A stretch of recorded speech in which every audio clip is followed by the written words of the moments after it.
ಸಮಸ್ತ ಜನತೆಗೆ ಇವತ್ತು ಶ್ರೀಕೃಷ್ಣ ಅಷ್ಟಮಿ ಶುಭಾಶಯಗಳು.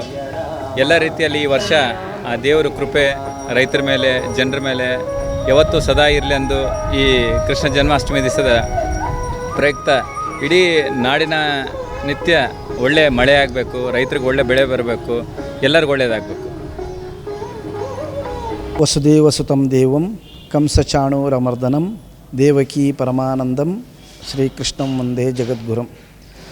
ಜಗತ್ತಿಗೆ ಗುರುವಾಗಿರತಕ್ಕಂತಹ ಭಗವಂತ ವಸುದೇವ ದೇವಕಿಯರ ಗರ್ಭದಲ್ಲಿ 8ನೇ ಮಗುವಾಗಿ ಜನ್ಮ ತಾಳಿ ಜಗತ್ತಿನ ಕಷ್ಟಗಳನ್ನು ದೂರ ಮಾಡಲಿಕ್ಕೆ ಅವತಾರ ಎತ್ತಿದಂಥ ಈ ಶುಭ ದಿನ ಶ್ರೀಕೃಷ್ಣ ಜನ್ಮಾಷ್ಟಮಿ.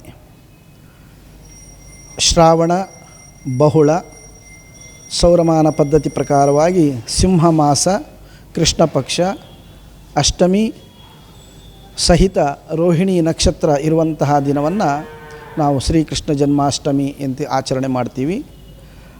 ಕೆಲವೊಂದು ಸಂದರ್ಭದಲ್ಲಿ ಸೌರಮಾನ ಪದ್ಧತಿ ಪ್ರಕಾರವಾಗಿ ನಕ್ಷತ್ರ ಮತ್ತು ತಿಥಿ ವ್ಯತ್ಯಾಸಗಳು ಬಂದಾಗ ಅದನ್ನು ಶ್ರೀಕೃಷ್ಣ ಜಯಂತಿ, ಶ್ರೀಕೃಷ್ಣ ಲೀಲೋತ್ಸವ ಅಂತ ಹೇಳಿ ಆಚರಣೆ ಮಾಡ್ತೀವಿ. ನಕ್ಷತ್ರ ಮತ್ತು ತಿಥಿ, ಅಷ್ಟಮಿ ತಿಥಿ, ರೋಹಿಣಿ ನಕ್ಷತ್ರ ಎರಡೂ ಒಟ್ಟಿಗೆ ಬಂದಾಗ ಅದು ಕೃಷ್ಣ ಜನ್ಮಾಷ್ಟಮಿ ಅಂತ ಹೇಳಿ ನಾವು ಆಚರಣೆ ಮಾಡುವಂಥದ್ದು. ವಿಶೇಷವಾಗಿ ಬಳ್ಳಾರಿ ಕೃಷ್ಣನ ಸನ್ನಿಧಿಯಲ್ಲಿ ನಾವು ಪ್ರತಿ ವರ್ಷ ವಿಜೃಂಭಣೆಯಿಂದ ಸಮಸ್ತ ಭಕ್ತಾದಿಗಳ ಸಹಕಾರದೊಂದಿಗೆ ವಿಶೇಷವಾಗಿ ಕೃಷ್ಣ ಜನ್ಮಾಷ್ಟಮಿಯನ್ನು ಆಚರಣೆ ಮಾಡ್ತಾ ಇದ್ದೀವಿ. ಈ ಸಂದರ್ಭದಲ್ಲಿ ಭಗವಂತನಿಗೆ ಬೆಳಗಿನ ಜಾವದಲ್ಲಿ ಉಷಕ್ಕಾಲ ಪೂಜೆ ಆದ ನಂತರದಲ್ಲಿ 11 ಗಂಟೆಗೆ ಮಹಾಮಂಗಳಾರತಿ ಆಯಿತು. ಇವತ್ತಿನ ದಿನ ಇಡೀ ಉಪವಾಸವಾಗಿರೋದ್ರಿಂದ ಯಾವುದೇ ರೀತಿಯ ಅಂತಹ ನೈವೇದ್ಯಾದಿಗಳು ಇರೋದಿಲ್ಲ.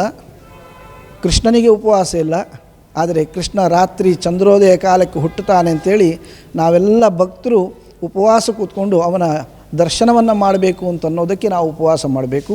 ಅದಕ್ಕೆ ನಮಗೆ ಮಧ್ವಾಚಾರ್ಯರು ಪ್ರಾಣದೇವರ ಮುಖೇನವಾಗಿ ಎಲ್ಲ ಭಕ್ತರೂ ಸಹ ಉಪವಾಸ ಇದ್ದು ಕೃಷ್ಣನ ದರ್ಶನ ಮಾಡಬೇಕು ಅಂತ ನಮ್ಮ ನಿಯಮವನ್ನು ನಮಗೆ ತಿಳಿಸಿಕೊಟ್ಟದ್ರಿಂದ ಇವತ್ತಿನ ದಿವಸ ನಾವು ಉಪವಾಸ ಮಾಡ್ತಾ ಇದ್ದೀವಿ.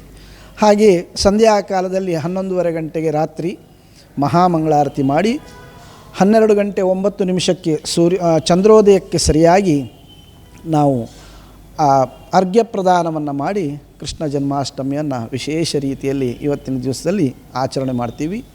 ನಾಳೆ ಕೃಷ್ಣನ ಬೇರೆ ಬೇರೆ ಲೀಲೋತ್ಸವವನ್ನು ನಾವು ನೋಡುವಂತಹ ಉದ್ದೇಶವಾಗಿ ಅವನು ಮೊಸರು ಕುಡಿಕೆ ಮಡಿಕೆಯನ್ನು ಒಡೆದಂತಹ ಒಂದು ಗಡಿಗೆಯನ್ನು ಒಡೆದಂತಹ ಒಂದು ವಿಶೇಷವಾದಂತಹ ಒಂದು ಸಂತೋಷ ಹಬ್ಬ, ಆಮೇಲೆ ಕೃಷ್ಣ ವೇಷ ಸ್ಪರ್ಧೆಯನ್ನು ನಾವು ಹಮ್ಮಿಕೊಂಡು ಇಲ್ಲಿ ತದನಂತರವಾಗಿ ರಥೋತ್ಸವವನ್ನು ಆಚರಣೆ ಮಾಡಿ ಕೃಷ್ಣನಿಗೆ ಈ ಒಂದು ಜನ್ಮಾಷ್ಟಮಿಯನ್ನು ವಿಜೃಂಭಣೆಯಿಂದ ಆಚರಿಸಬೇಕು. ಸಮಸ್ತ ಭಕ್ತಾದಿಗಳು ಕಣ್ತುಂಬ ನೋಡಿಕೊಂಡು ಸಂತೋಷಪಟ್ಟು ಜೀವನ ಪಾವನ ಆಗುವಂತಹ ರೀತಿಯಲ್ಲಿ ಭಗವಂತನ ಅನುಗ್ರಹವನ್ನು ಪಡಿಬೇಕು ಅಂತನ್ನೋ ಉದ್ದೇಶಕ್ಕೆ ಇವತ್ತು ಮತ್ತು ನಾಳೆ ಇಲ್ಲಿ ವಿಶೇಷವಾದಂತಹ ಒಂದು ಕಾರ್ಯಕ್ರಮಗಳನ್ನು ಹಮ್ಮಿಕೊಂಡಿದ್ದೀವಿ.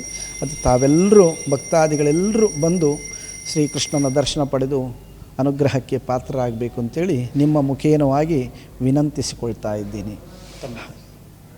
ನಾನು ಕೃಷ್ಣ ಮಠದಿಂದ ಮ್ಯಾನೇಜರ್ ಆಗಿ ಕಾರ್ಯನಿರ್ವಹಿಸ್ತಿರತಕ್ಕಂತಹ ಕೆ. ನಾಗರಾಜ್ ಭಟ್.